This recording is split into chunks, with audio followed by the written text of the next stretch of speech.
करायचं, सकाळी दिलं मीटर तर संध्याकाळी तुम्हाला पावती आणि मीटर हे भेटणार आहे आणि जायचं आरटीओ ला दुसऱ्या दिवशी पासिंग करून घ्यायची. नमस्कार मित्रांनो, कसं काय परत एकदा आलोय मी तुमच्यासाठी खास इन्फॉर्मेशन घेऊन. तुम्हाला सगळ्यांनाच माहिती आहे की 1 तारखेपासून मीटरचे रेट वाढणार आहेत. म्हणजे 30 रुपये होणार आहे स्टार्टिंग आणि 20 रुपये किलोमीटर. तर सगळ्यांना एकच प्रश्न असेल, कुठं जायचं, कुठं कॅलिब्रेशन करायचं, कसं करायचं पासिंग.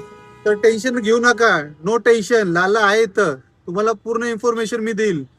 पूर्ण प्रॅक्टिकली तुम्हाला कसं करायचं, काय करायचं, कुठं पासिंग करायची, कुठं कॅलिब्रेशन करायचं. एवढं हार्ड नाहीये, सिम्पल आहे, सिम्पल लॉजिक आहे. कुठं जायचं मी सांगणार, कसं पासिंग करायचं, सकाळी दिलं मीटर तर संध्याकाळी तुम्हाला पावती आणि मीटर हे भेटणार आहे आणि जायचं आरटीओ ला दुसऱ्या दिवशी पासिंग करून घ्यायची.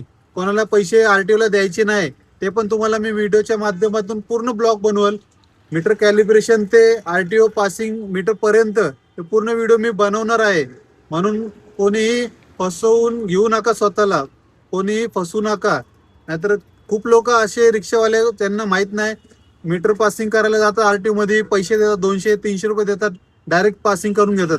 1 रुपये लागत नाही मित्रांनो. लाईनीत थांबायचं अर्धा तास 1 तास लागतं आणि मीटर पासिंग करून घ्यायची. मित्रांनो, हा व्हिडिओ जास्तीत जास्त शेअर करा मित्रांनो. धन्यवाद.